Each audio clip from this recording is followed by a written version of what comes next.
Good day everyone! Welcome back sa ating 28-day Bible Study kung saan ay isa-isa nating pinag-aaralan ang 28 fundamental beliefs ng Seventh-day Adventist Church. Sa ating nakaraang pag-aaral ay napag-usapan natin ang Sabbath. Ngayon naman ay nasa ika-21 paniniwala na tayo. Ang paniniwala sa pagiging mabuting katiwala. May tanong ako sa inyo. Kung may magpahiram sa'yo ng bahay, sasakyan, o malaking halaga ng pera, paano mo ito aalagaan? Sigurado akong iingatan mo ito dahil alam mong hindi yun sa'yo. Ganito rin ang nais ipaalala ng Biblia. Lahat ng mayroon tayo ay nagmula sa Diyos. Ang ating bahay, kalusugan, pamilya, panahon, talento, ari-arian, at maging ang ating kabuhayan. Tayo ay hindi tunay na may-ari ng mga ito. Tayo ay mga katiwala lamang ng Diyos. Kaya ngayon, pag-usapan natin kung ano ang ibig sabihin ng pagiging mabuting katiwala ayon sa Biblia. Una, ang Diyos ang tunay na may-ari ng lahat. Mula pa sa simula, ipinakita na ng Diyos na siya ang may-ari ng lahat ng nilikha. Sabi sa Awit 24:1, ang lupa at ang lahat ng naririto ay sa Panginoon. Sa Genesis 1:26-28, nilikha ng Diyos ang tao at binigyan siya ng responsibilidad na pangalagaan ang kanyang nilikha. Pansinin natin, hindi sinabi ng Diyos na ang tao ang may-ari ng mundo. Ang tao ay tagapamahala lamang. Parang isang katiwala na pinagkatiwalaan ng isang mayamang may-ari.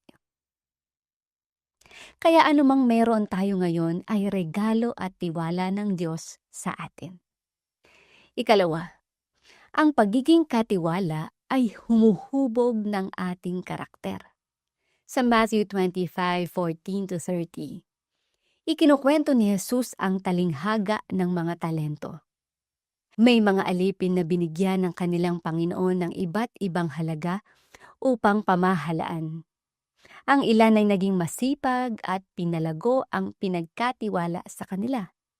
Ngunit may isa na binaon lamang ang kanyang talento at walang ginawa. Ang aral dito ay malinaw. Hindi tinitingnan ng Diyos kung gaano karami ang mayroon tayo. Ang tinitingnan niya ay kung gaano tayo katapat sa ipinagkatiwala niya sa atin.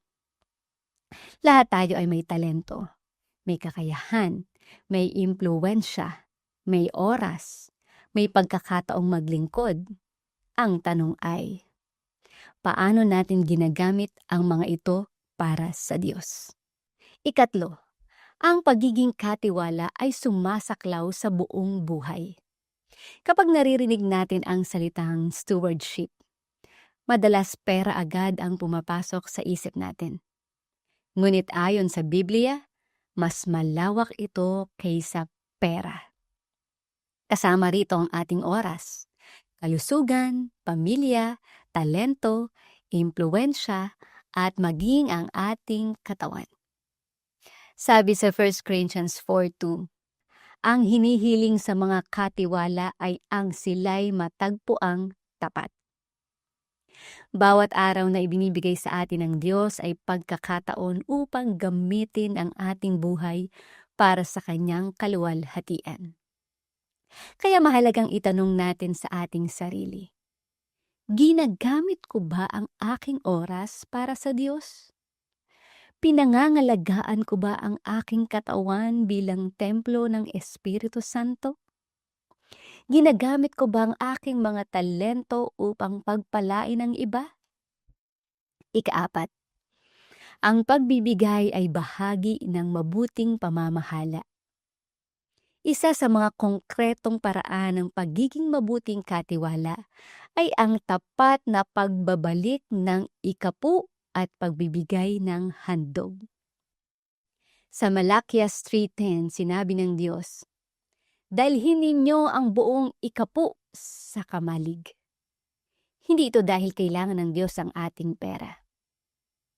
Ang totoo, ang lahat ng pera ay sa Kanya na.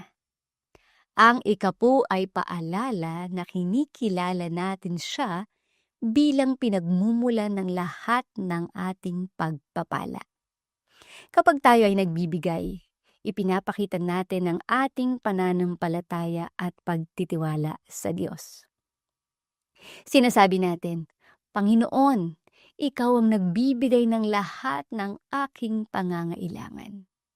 Sabi sa 2 Corinthians 9:7, iniibig ng Diyos ang nagbibigay ng masaya. Hindi mahalaga kung gaano kalaki ang ating ibinibigay. Mas mahalaga kung gaano kalaki ang ating pagtitiwala sa Diyos. 5, ang mabuting katiwala ay may pusong mapagpasalamat. Ang tunay na stewardship ay nagsisimula sa pagkilala na lahat ng mayroon tayo ay biyaya ng Diyos. Sabi sa Santiago 1:17, ang bawat mabuti at ganap na kaloob ay nagmumula sa itaas. Kapag nauunawaan natin ito, nawawala ang kayabangan. Nawawala ang pagiging makasarili. Napapalitan ito ng pasasalamat at pagpapakumbaba. Tulad ng balo sa Marcos 12:41-44. Hindi siya nagbigay ng marami. Ngunit ibinigay niya ang lahat ng kaya niyang ibigay dahil nagtitiwala siya sa Diyos. At iyon ang higit na mahalaga sa paningin ng Panginoon.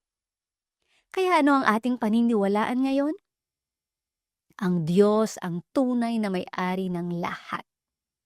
Tayo ay Kanyang mga katiwala lamang. Ang stewardship ay hindi lamang tungkol sa pera, kundi tungkol sa buong buhay. Kasama rito ang ating oras, talento, kalusugan, pamilya, at mga biyayang ipinagkatiwala sa atin. At ang pagiging mabuting katiwala ay bunga ng ating pagmamahal at pagtitiwala sa Diyos. Mga kaibigan, balang araw ay tatanungin tayo ng Diyos kung paano natin ginamit ang mga pagpapalang ipinagkatiwala niya sa atin. Hindi niya itatanong kung gaano tayo kayaman. Hindi niya itatanong kung gaano karami ang ating naipon. Ang itatanong niya ay kung naging tapat ba tayo sa Kanya. Naging mabuti ba tayong katiwala? Ginamit ba natin ang ating buhay upang luwalhatiin siya at paglingkuran ang ating kapwa? Naway matagpuan tayong tapat sa araw na yon. Maraming salamat po sa pagsama sa ating pag-aaral. Muli ako si Mary Mi na nagpapaalala. Mary Mi ang mga kaloob ng Diyos sa atin. Ngunit kailangan nating matutunang ibalik sa Kanya ang karangalan, panahon, talento at mga biyayang ipinagkatiwala niya sa atin. Nang sa ganon ay maranasan natin ang tunay na kagalakan ng pagiging mabuting katiwala. God bless us all.